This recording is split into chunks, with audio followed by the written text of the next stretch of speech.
in town. The head hillbillies are making their rounds. Small town whispers loud and clear. The sheriff shot the judge in his chambers chair. Sheriff got a secret he won't keep.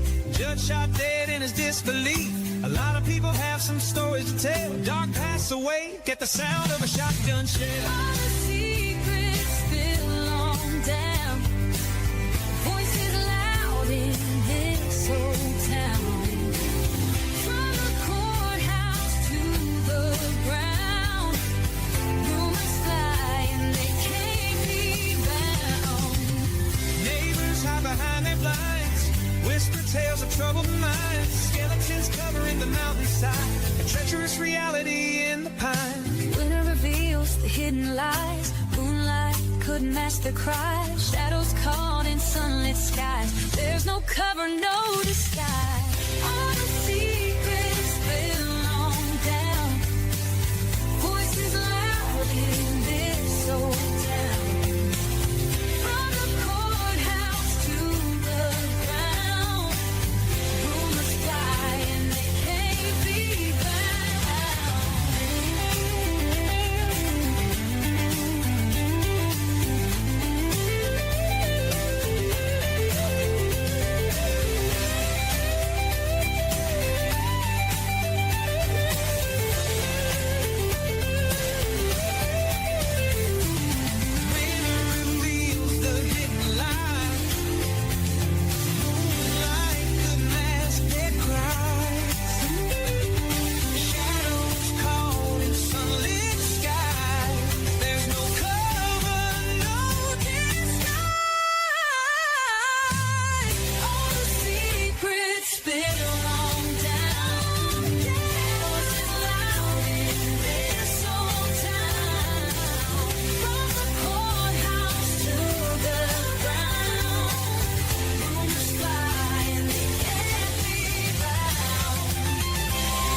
I can't hear you. Oh, sorry. How's your Monday? Is today Monday? Yeah. Sorry, y'all. I forgot to tap my microphone. So today is Monday. Let me show you my little, if you can even see them. They're little possums, and they got a little possum tail. I love my little possums. Anyway, my name is Elizabeth, and this is Hillbilly Crime. And this is Sweet Tater, my mommy, my little Appalachian mammy. How you doing there, mommy? I'm doing grand. I've had a good day. Good, honey. I went to pull this up, and you was just a jamming. What was you jamming? I was playing Bowling Green. Wish I was in Bowling Green. Sitting in my chair, one arm round my pretty little girl. Bowling Green, oh, good old Bowling Green. Something like that. I'm not real sure how it went. Well, honey, you did a great job, mommy. Wish I was in Bowling Green, sitting in my chair, one arm around my pretty little girl, the other around my dear Bowling Green. Ah, good old Bowling Green. There you go. If anybody See that man of mine, tell him once for me. If he loves another girl, yes, I'll set him free. Yes, I'll set him free. There you go. Well, I don't know any of these songs that you sing. No, that's an old. That's well, of course, it's about Bowling Green, Kentucky, I figured. and cousin Emmy sang it. She lived out there down at the bottom of Kentucky. They were sharecroppers, and she never went to school, so she couldn't read and write. Nobody knew it though. She kept it a big secret. She never had any children, and she loved children. Oh. So her mom and dad divorced, they say. They were sharecroppers. But I figured they was never married and just decided they'd go their own ways. Well, that's a little bit of history there, huh? Cousin Emmy was she was one of them one of them Kentucky thrashers on the banjo. She was around in, the 20s and the 30s and such. Yeah. Well, a lot of people don't even understand or even know what Appalachian music is. I think everybody thinks it's bluegrass. Well, I guess bluegrass kind of sprung from Appalachian music. Mm-hmm. Not all Appalachian music was bluegrass. Bluegrass was a fine musician form for all the fine players. But us old country players that were down home folks, we didn't have as much talent and hadn't been around as long and, lived in communities and everything. It was different. What we sang was different. We weren't as polished. Yeah. Well, there's kind of a culture here. We'll get on with the trial. There's kind of a culture here when it comes to music. And if you're not,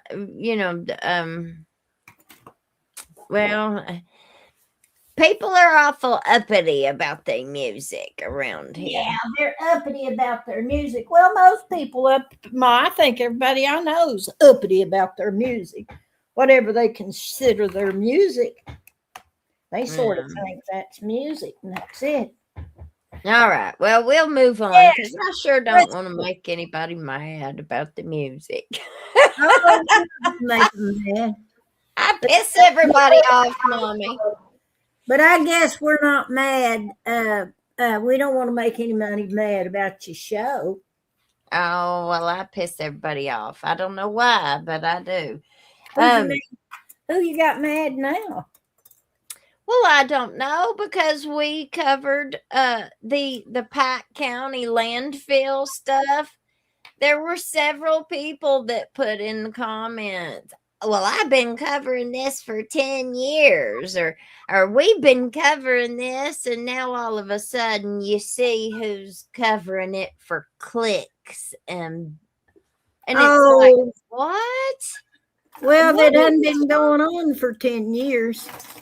Well, I know. And I just heard about this last week or week before that, this landfill more thing. Power to them that they've been covering it for 10 years. I'm glad they were, so we can prevent it. We don't want no more landfills in Kentucky. Well, I get that all the time. Them old crackheads from Harlan, they start because I put up a screenshot of a post one time. Oh, it was all of a sudden, it was the biggest thing you ever saw. These poor thin-skinned men can't take one little criticism for a little tiny old woman. It just... Well, let's carry on to something all else. right. Yes, honey. Miss Colleen says the trolls are out in force on all channels. But you got to understand, you got to kind of look at them. They don't have no education. They don't have no skills. They don't have no job. They don't have no income. They don't have anything going for them except being a troll. Poor things. Let's talk about something interesting. Tell me about what's going on. All right, Mommy. Thank you, thank you, thank you. So we are going to move on to the Corey Richens trial. This has been a big one that I've been following personally. And we want to pull this up. I'm going to go ahead and just pull up the trial and we're going to get into it. Oops. Wrong one. All right. Today they had big themes of today was the medical examiner testimony about fentanyl. So we're going to move on to that and undetermined manner of death early on. Let me get to our. Let me see. Now today in court this morning, it was day 6. Today was day 6 of the Corey Richens trial. And so far, the prosecution has called 21 witnesses. Prosecution. Yeah. Let me just pull up a picture of her real quick while I'm running down through here. So this is Corey Richens. So Corey was married. She married this very wealthy, his family was very wealthy. She marries him and they have a couple of kids. And he's a stonemason guy. So his business is doing stonemason work. And anybody that knows, that's really, really hard work. It's really hard work. It takes a ton of skills and it's rough on the lungs. Yeah. And it's really well-paying work. Like, it's pretty expensive to have that kind of work done. And they lived out west, like they lived in Utah or somewhere. So, and his father or his parents owned a big ranch. And so they were really wealthy people. And I don't think she was. She came from a family that was pretty much like, like us, very unwealthy. And one of the things that I found kind of interesting was her mom had been with somebody or married, but I think she was with a woman, which was a little bit different. But she, her partner died very similarly to how Eric Richens died, her husband, this girl's husband. They died of a lethal. Well, I'm not really sure about him, the stepmom or whoever it was. I forget exactly what they said. Her exact that manner of death was, or what killed him. But all right. So this was day 6.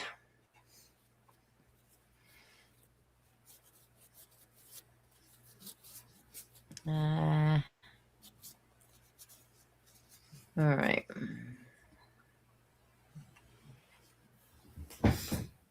Oh.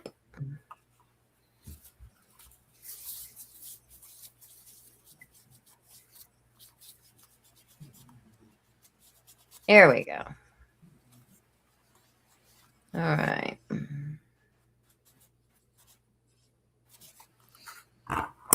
This has got a little bit. If I was on some foggy mountain.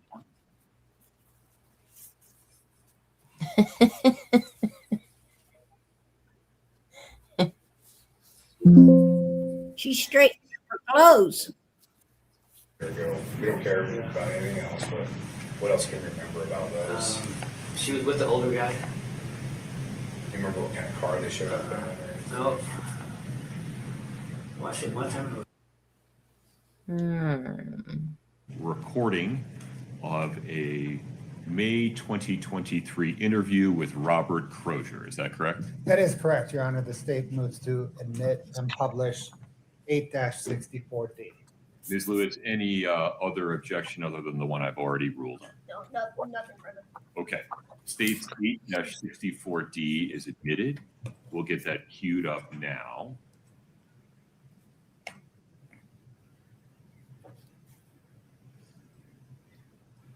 Please proceed. Robert, how are you? Confused. I imagine you are. We'll get to why we're here in just a minute real quick. Let me just give a little basic information for you, okay?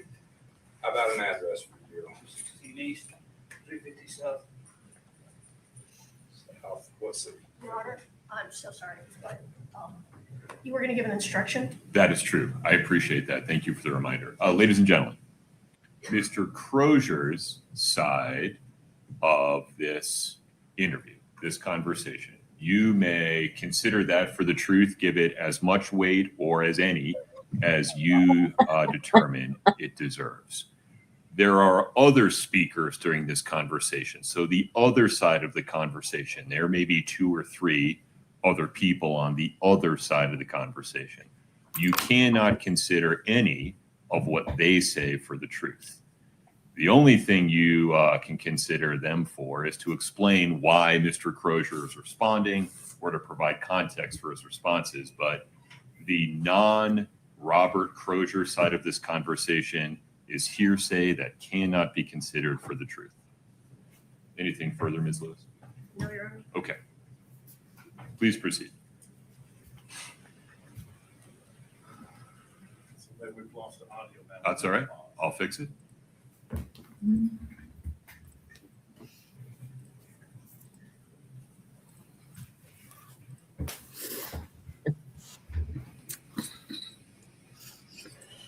Scott, please give it a try. And a phone number for you. County. Yeah. We'll get to it. I'm about to say, I haven't been in Summit County. I know you haven't, but you had involvements with people in Summit County that we're looking at. That's what we're going to talk to you about. Phone number for you, Robert. 385. I couldn't even tell you. I'm so confused right now. Okay. I really can't. My phone's new anyways. Okay. Oh. Don't know your phone number then? No. Okay. So we'll get to why we're here to talk to you in just a minute. But before I do that, I'm going to advise you of your rights because you're obviously in custody here in jail, okay? So you have the right to remain silent. Anything you say could be used against you in court. You have the right to talk to an attorney with you during questioning if you wish. If you can't afford to hire an attorney, one will be appointed for you before questioning. And if you decide to answer questions now without having a lawyer here, you can stop questioning anytime until you spoke to a lawyer. You understand those rights I've explained to you? All right. So I'm going to go back here because it says that there's a few things we missed that I missed. Sorry, y'all. Says it was at 9 something this morning. I missed the phone call. Let's see if I can find It's it. running real time beneath the video. Okay. So that the jury can watch, listen, and read all at once.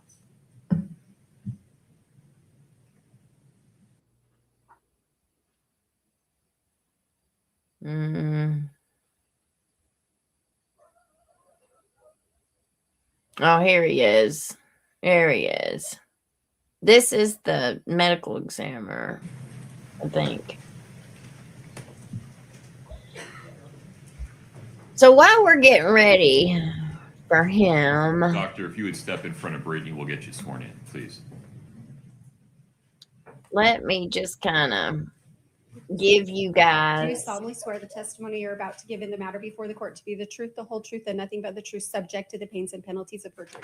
Thank you. Have a seat. All right, so let me stop that real fast and just kind of give you guys the lowdown on this real fast. Okay. So today was one of the most technical and potentially impactful days of the Corey Richins trial. On day 6, which was today, the jury heard from a former chief medical examiner about fentanyl and how it kills. They listened to a recorded phone call between Corey and that medical examiner.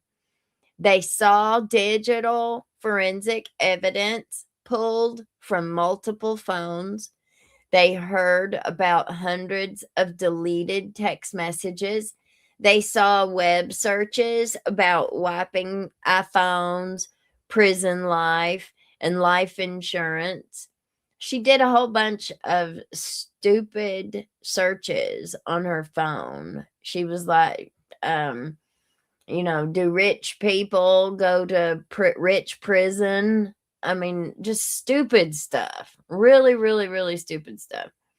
Can the cops find erased stuff on your phone? I mean, you talk about incriminating.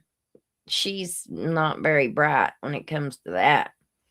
They were shown phone movement data, an 87-minute gap in activity, and 3 ghost image files recovered from a deleted database.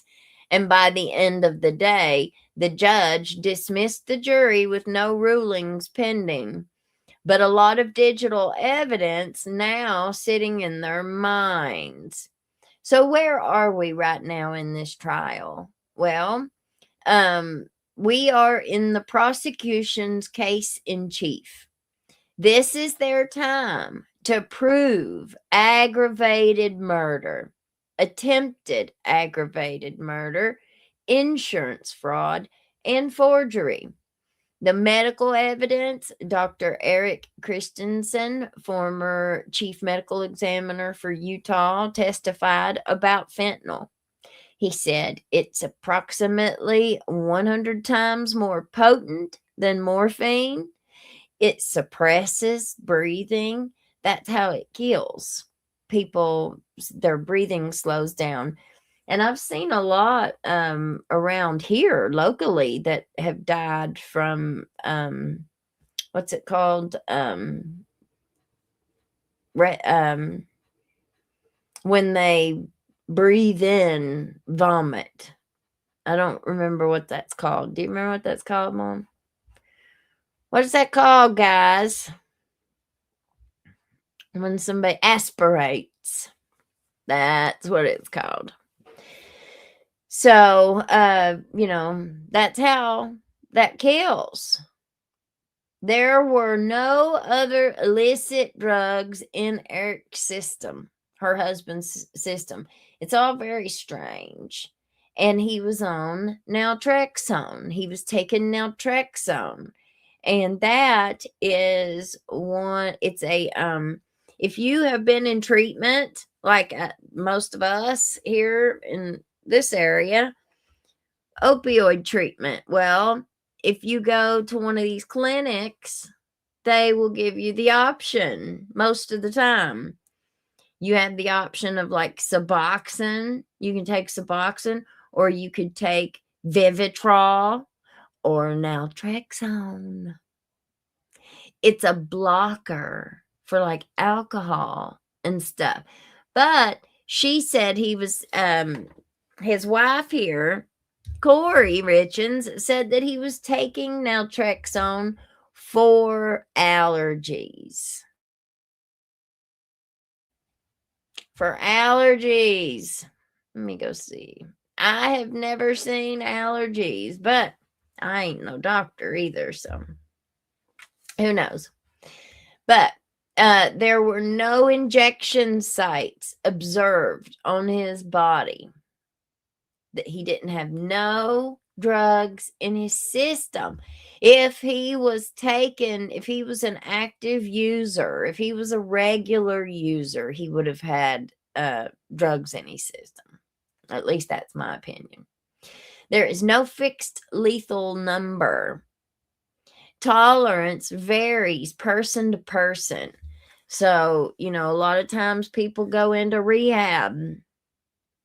They'll go to a 30-day rehab and they'll be clean for 30 days. And then the very first time they use, as soon as they get out of that rehab, it kills them because their tolerance goes down so much. EJ, when's Mickey's bond trial? Well, honey, who knows?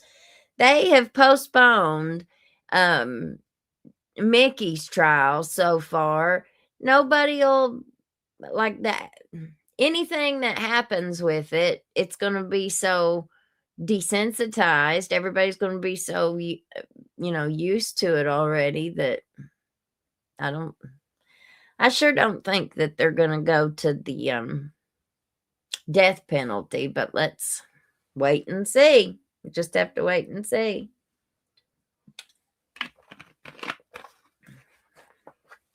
All right, let's listen to this medical examiner. At the time of the autopsy, the manner of death was listed as undetermined. The defense pushed on what wasn't done. No urine testing, no eye fluid testing, no liver testing, no hair follicle testing to evaluate long-term use. The defense also highlighted that early on, Christensen did not contact law enforcement because he didn't initially see something concerning. The jury also heard a recorded call between Corey and Dr. Christensen, where she asked about substances found in Eric's body, including fentanyl and Seroquel. And that must happen while before she's even arrested. All right. And I'm going to scoot. Either through the mucosa, the lining of the mouth. I'm going to scoot past this stuff. Had done something to provide this to him, and that he didn't just take it himself, but we didn't know. We had no idea how he got the stuff into his system. And so with discussions with Dr. Ulmer over the time she was evaluating the case, as well as my subsequent review of the medical examiner's file. Did you have an occasion to talk to Corey Richards? I did.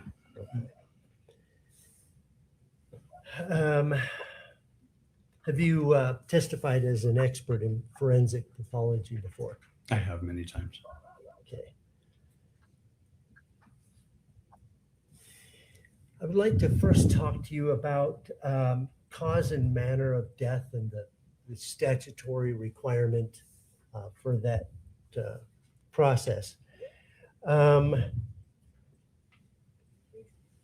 When you have a death investigation, could you please explain how, what the manner of death choices are and what's the purpose of that, and just describe that for the jury, please.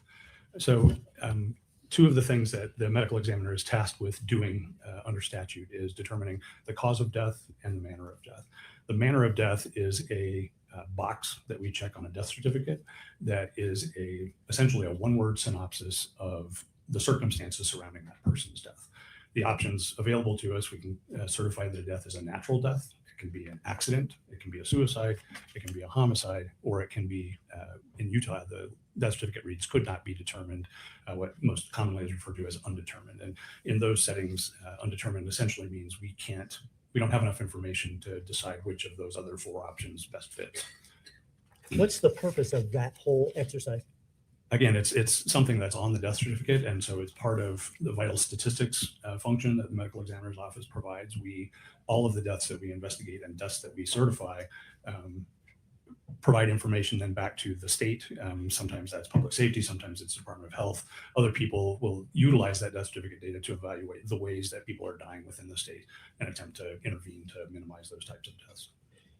In this particular case, were you stuck between the first four you mentioned, such that you ended up picking undetermined or cannot be determined? Yes, again, and just to be clear, I didn't sign the death certificate, Dr. Ulmer did, but certainly was involved in discussions around that. And the determination, making a determination of undetermined means that we generally can't decide between two. In this case, I would say actually generally most cases where we certify death as undetermined, it's because, and overdose deaths that we certify as undetermined, it's because I don't know enough about the person's own intent. We see it frequently in the setting, for example, of people that may have depression or other mood disorders, and maybe even prior suicide attempts, as well as they may have substance use history that they use to self-medicate their depression and things. And so if someone overdoses on a drug that they're known to abuse, but they also have depression, if they don't leave a note or something else, then I don't really have a means of, telling just from looking at that, did they mean to do this, or is it accidental, incident to their normal drug use? That's the most common scenario in which we certify death as undetermined. In this case in specific, we did not really have any concerns about suicide in this case, but there had been concerns related to our office that perhaps someone had done something to provide this to him, and that he didn't just take it himself. But we didn't know. We had no idea how he got this stuff into his system, and so with that, we were left with undetermined. So the choice there would have been, as opposed to accident and suicide, it was accident and homicide. Correct. Okay. Could you describe for the jury the way in which the body processes substances? In particular, I'm looking at opiates and the different ways they can be ingested. Okay, there's a lot in that question. Yeah, sorry. Opiates can be consumed in a lot of ways. Even things, for example, like pills that you might get from your doctor for hydrocodone or oxycodone, opioid-related medications, those can be just taken by mouth as they're usually prescribed, but it's not uncommon for us to see people take those pills, crush them up, dissolve them in liquid, draw them up into a syringe and inject them. It's also not uncommon for us to see those pills crushed and then heated, and people inhale the vapors from that, primarily as a means of getting the drug into their system more quickly. And there's lots of other reported ways that people use things, but those are probably the most three common ways that we see pills abused. People may directly inject just about any drug that's available in liquid form. Fentanyl certainly is. Fentanyl is also available in patches and lozenges and other forms. And so it can get into the system in a lot of different ways. In terms of what your body does with it, fentanyl in specific is metabolized primarily by your liver. There's what they call a CYP enzyme that is primarily responsible for the metabolism of fentanyl in your liver. That metabolism is felt to be mostly determined by how much blood is flowing through your liver. So the more blood flow you have to the liver, the more rapidly it will be metabolized. There are other ways that sometimes people will metabolize it more slowly, but based on what specific genes they have for metabolism, for that metabolizing enzyme, but mostly it's a function of how much blood is flowing through the liver. And it's then converted very quickly, has a very short half-life in the body, minutes, and is converted to a substance called norfentanyl, which then is eliminated in the urine. Interesting. Don't know if that Once covered it, all yeah, your- that's great. Thank you. Once it gets into the blood, then what's the intoxicating effect? I mean, how does that function? Sure. So fentanyl in the blood distributes throughout the body. It's absorbed either through the mucosa, the lining of the mouth, or directly into veins, whatever. It gets into the bloodstream. And then from there, it gets into the brain, it gets into other organs, where it exerts its primary effects on the brain and the central nervous system, where it causes respiratory depression and or cessation. Can also cause central nervous system depression, meaning it alters the way you think, can make you groggy or less than normally responsive and things. But its primary lethal effects are related to its effects on your breathing. And it is dose dependent, so a higher dose will do this more readily than a lower dose, but it will either slow or stop your breathing. And sometimes that has lethal consequences. Mm-hmm. I've seen it. The lethal consequences then are from stopping breathing? Yes. Okay. And when you stop breathing, death ensues. Does that metabolizing process continue to happen, or does that stop as well? Generally, it will stop. There are, once your circulation stops and blood is no longer flowing through the liver, you're not going to have that continued metabolism through the liver. But there are a number of changes, large number of changes that are described in the way fentanyl is present in the body after death, that are related to changes in the pH of the body as you start to decompose, and other things that will influence what those levels look like. When a person I'm going to give you a hypothetical. So we have a decedent, and in the blood, you and the lab personnel determine that there is quetiapine below the threshold of their tools. There is fentanyl at 15 nanograms per milliliter. And then in the gastric fluid, there is quetiapine at about 16,000. Okay, sorry about that. I'm going to transfer you right now, okay? Thank you so much. Thank you so much. Okay. We'll move on to the call. I'm not hearing it.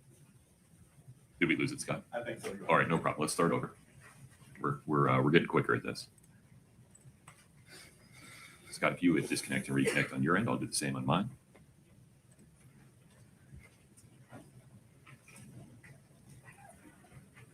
Autopsy, and so nothing has really changed. Do you have it in front of you?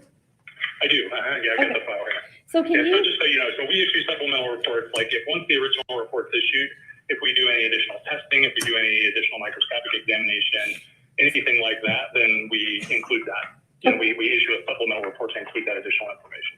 And sometimes it does change the cause or manner, but in this case, it didn't. Okay, it was just like extra testing done.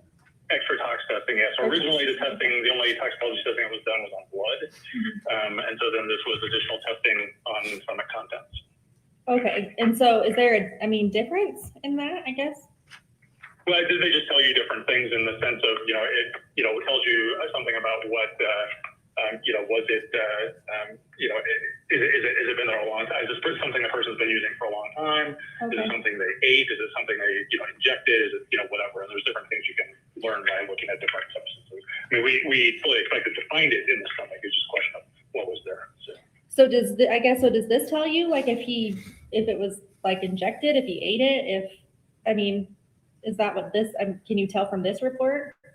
Not definitively. I mean, it seems like, with what the amount that's there, that it probably was ingested, probably taken by mouth.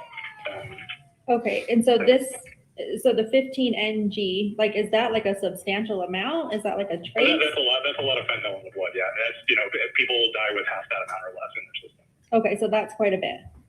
Yeah. So what's the next one down, the norfentanyl? It's a metabolite of fentanyl. It's what your body changes fentanyl into after you take it. Oh, I gotcha. Okay. And then, sorry, just the third one, the acetyl. I don't know how you say that. Acetyl fentanyl. Oh. Yeah, that's just it's a form of, it's a variant of fentanyl that is usually only present in the setting of illicitly manufactured fentanyl. Illicit manufactured, like a pharmacy? No. Like a lot of most fentanyl that we see that ends up leading people to die these days is related to fentanyl that's manufactured by drug cartels as opposed to by pharmaceutical companies. Oh, good Lord. So this is like more of like a cartel. No, that's not what it is. You call this the street fentanyl as opposed to prescription. Okay, I see. And then is the ethanol, is that alcohol?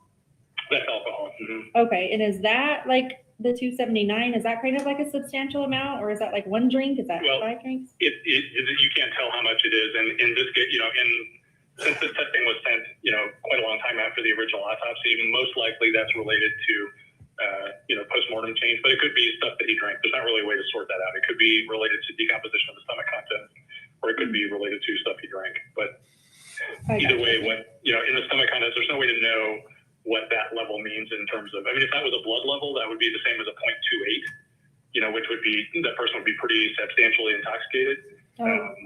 But because it's gastric contents, you could in theory pull something out, and it would be, 100% ethanol, depending on if they just drank a stomach full of, if they just drank a bunch of Everclear or something else. Mm-hmm. So it doesn't really tell you much about how much they drank or what they drank or anything like that. I gotcha. In the stomach. And it's not present in his blood, so. I gotcha. Okay. So it's not present in the blood, just the gastric or whatever. Right. Okay. Yeah. And then just the last one, what is quetiapine? Quetiapine is an antipsychotic medication. It's called Seroquel. Okay. Gotcha. It's a prescription mental health medication that's prescribed for different things. I gotcha. Okay. And it has like 16,000? 16,000 nanograms per milliliter. Mm-hmm. Okay. And is that, quite a bit? Like, Yeah, I mean, that's a big number, but it doesn't really mean that much. You know, so a nanogram is a millionth of a gram, and a gram is not very big. So even 16,000 of them is not a huge amount. Okay. Is there like, could those have been mixed, or is that not kind of a What's that? Could what be mixed? quetiapine and like the fentanyl?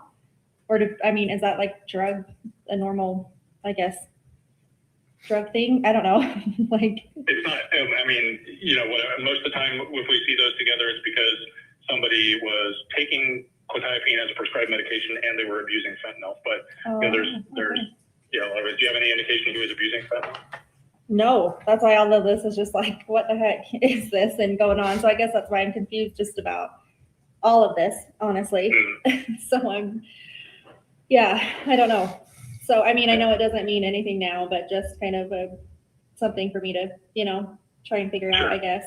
Yeah. And then I'm assuming the acetopian, is that like an aspirin or something? Acetaminophen, that's just Tylenol. Yeah. Oh, that's fentanyl too? No, that's Tylenol. Oh, Tylenol. I was like, holy shit. Okay. Yeah. So just like Tylenol, caffeine. And then the naloxone, I'm assuming, is just something that they gave him while he was here? Probably would be my guess. It'd be, you know, somebody that's unresponsive. It's a very common thing for EMS to give people. Okay. That's naloxone. Okay, no, that that's Narcan. that works. So I was just trying to figure out, you know, if this is anything different, if we found out anything new with this stuff. Oh, come on.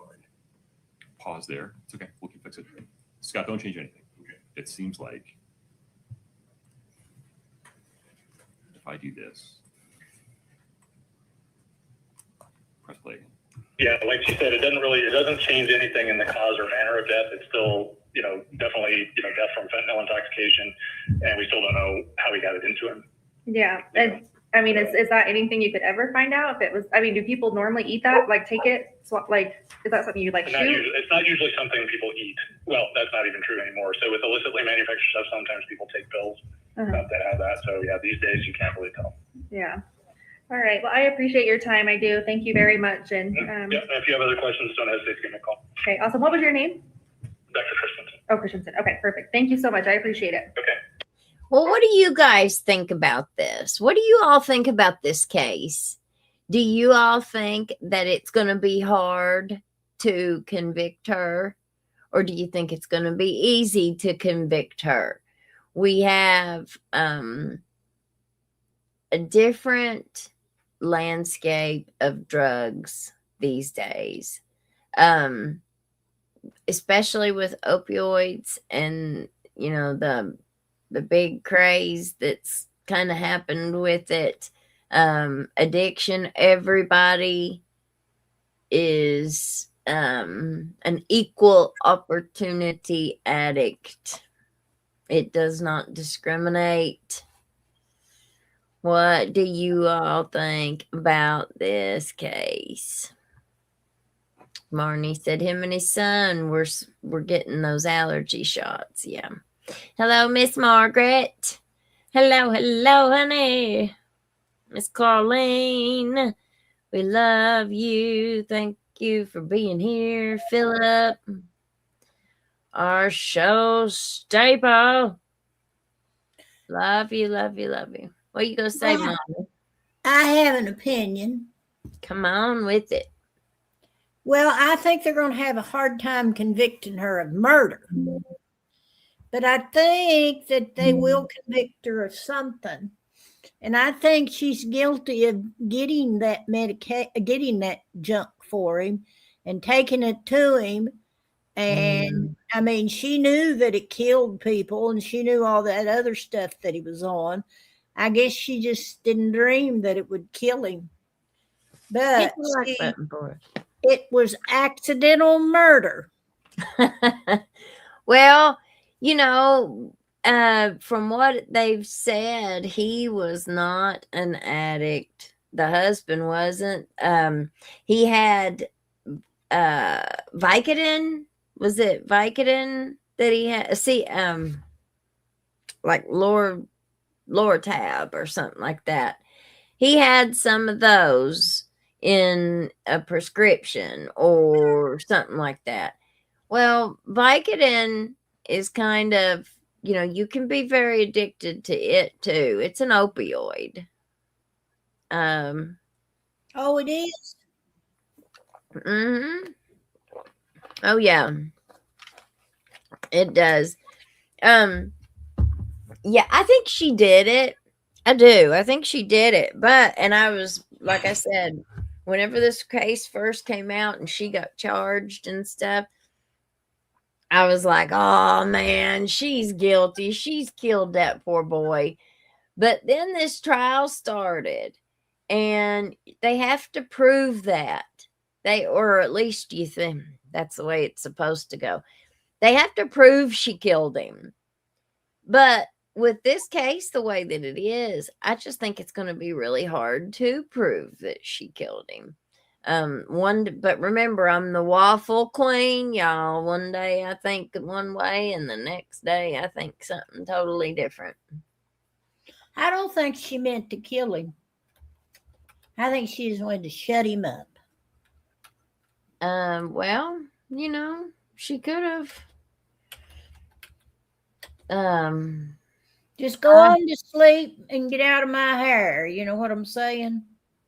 Well, I think that they were headed for divorce. Okay, they were headed for divorce, and he was gonna leave her, and I think he was gonna leave her without any money. I think he was gonna divorce her. She had signed a prenup, so she wasn't gonna get anything. We don't know. He could have been telling her she had to move out and they had been living in their home since they had been together. It was in his name, not hers. So I think that we're going to see a whole lot of, I think we're going to see a whole lot of money motive in this case. The digital evidence, the husband had changed his insurance beneficiary before she found out about it. So she thought she was getting ready to get a big bunch of money. She thought she would get his business. She had already had it ready to go. She was putting somebody in charge of it, and she was moving on. The digital, and I reckon they put a stop to that. The case shifted heavily into digital forensics. So this trial is going to have a whole lot of digital stuff in it. Chris, let's see, what's this guy's name? Chris Kotra Demos.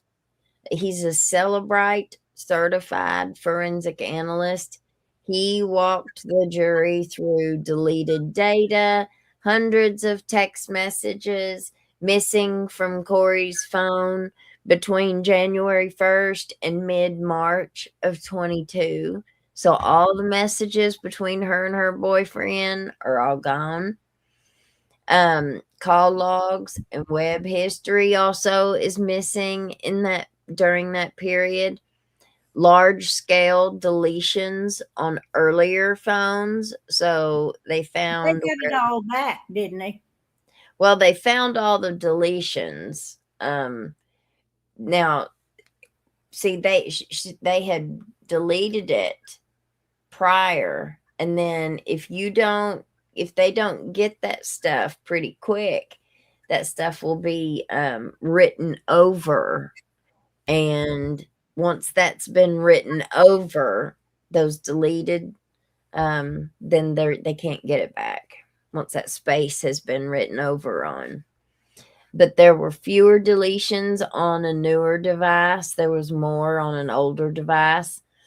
Text message content was gone completely, but records show the messages occurred. So they were able to get the messages back through search warrants, through discovery. He also testified that the phone would not automatically delete those messages in that manner. So, nice try, honey. Nice try.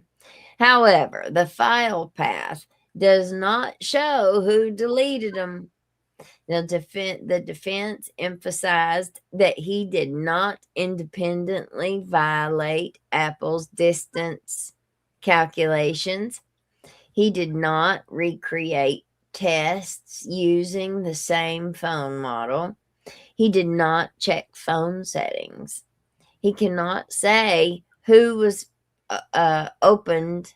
He cannot say who opened what files. He cannot say who physically held the phone at any moment.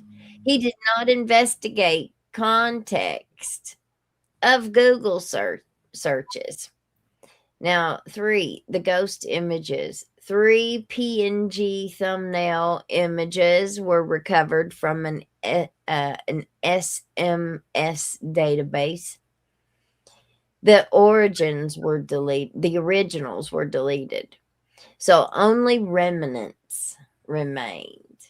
They were accessed March 4th at 8:29 a.m. Defense objected. The judge overruled. They were admitted. The defense raised possibilities. Could someone have sent them earlier? Could they have been opened later? Could timestamps match if multiple files were received together? The analyst acknowledged that these were possibilities. The web searches the jury saw searches that included can deleted text messages be retrieved? How to completely wipe an iPhone clear remotely? Utah prison. Women, Utah prison, luxury prisons for the rich in America. Luxury prisons for the rich. She's in a little bit of a fantasy world. Will life insurance pay if death certificate is pending? What is the FBI analysis of electronics? Can cops force you to do a lie detector test? No. The prosecution clearly intends these to show consciousness of guilt. The defense suggests context matters. Some searches lack dates, and research wasn't done to determine the intent. And the 87-minute gap on Valentine's Day. Eric's phone showed an 87-minute gap between 12:05 and 1:32 p.m. The analyst compared 20 random days and said that a gap stood out. Under cross, he admitted that some of his conclusions about behavior could be speculative. Around 800 texts between Corey and Carmen between January and mid-March of 22. Communication drops roughly 70% after March 16th. Cell tower mapping placed devices meeting in Draper on key dates. A detailed March 3rd early morning phone activity timeline was shown, unlocking movement and speaker activation. Defense emphasized that this is tower data, not GPS. It is not precise to a specific house. He did not validate distances independently. Courtroom issues today. A juror disclosed a prior business transaction with a witness. No immediate dismissal. Defense motion for mistrial over reference to jail calls was denied. The judge instructed the jury on how to treat recorded interview evidence. and the jury was dismissed for the day at 4:47. Okay, so where this leaves us for the case for today. Right now, the prosecution is building motive. They're building financial stress, or they're showing the financial stress, the prenup concerns, insurance. The means that she used was fentanyl. The opportunity was timing and the phone activity. Consciousness of guilt, deletions, and the searches. So she's cooked. She's cooked. The defense is building reasonable doubt, incomplete testing, speculative assumptions, unvalidated data, alternate explanations, and the inability to prove who used the phone. The jury has now heard medical science and digital science, but they have not yet heard the defense's case. So, after 6 days, here's the real question. Are we watching a digital trail that tells a story of intent and cover-up? Or are we watching a series of technical breadcrumbs that don't actually prove who did what or why? So was this an overdose? Or was this intentional? And right now, who is actually proving their case? The prosecution is layering evidence. The defense is poking holes in every layer. And this trial is far from over. So, but day 6 may be remembered as the day the phones took center stage. So we'll see you tomorrow at 8. Well, I'm going to be there in the morning watching it. We're not going to do court watch. We're not going to stream it. We'll just talk about it in the evening on the show. But I'll be watching it in the morning. I think here where it's mountain time, it doesn't start my way till like 10:30 in the morning. Philip, EJ, no, not much common go to jail and the wealthy go free. Well, we sure got a ton of people in the jail. I wonder who they are.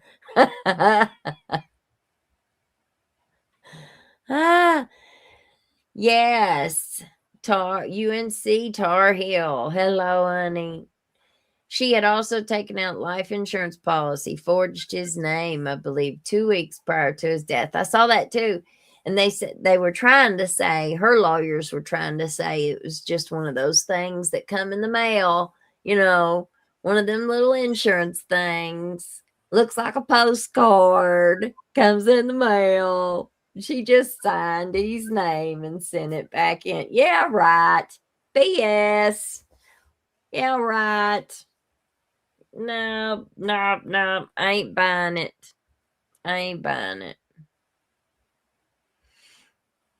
All right, guys. We sure won't keep you on here long. I'm sorry. Thank you, Jesus, for another day, being able to come together in your name, Lord. God, I plead your precious mercy, Lord. I plead your blood. I plead your mercy, your grace, your forgiveness down over top of us, Lord. I pray for healing. I pray that you will take whatever the devil means for evil. And I pray that you're going to turn it around for the good of those who love you and who are called according to your purpose. Lord, I pray that you forgive me for my sins. I'm not worthy, Lord. I'm not worthy. Hallelujah. Hallelujah. I pray, Lord. Have mercy on us, Jesus.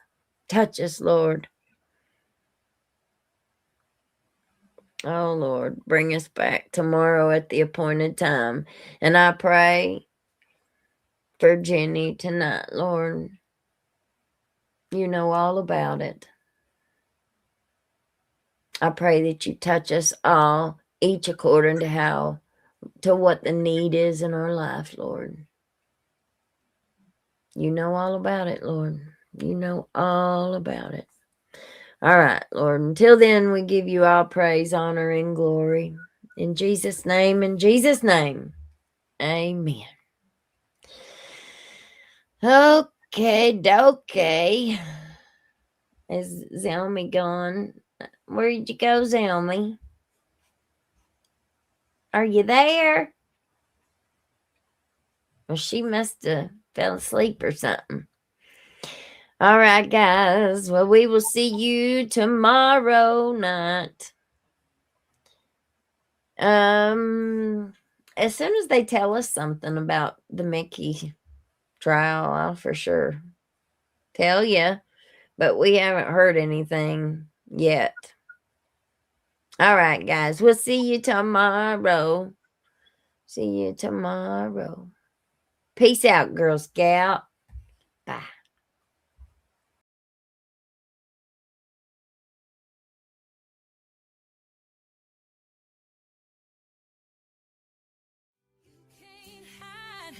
From hillbilly crime, you can't Hide from hillbilly crime. You may not know that there's a crew in town. The head hillbillies are making their rounds. Small town whispers loud and clear. The sheriff shot the judge in his chambers chair. Sheriff got a secret he won't keep.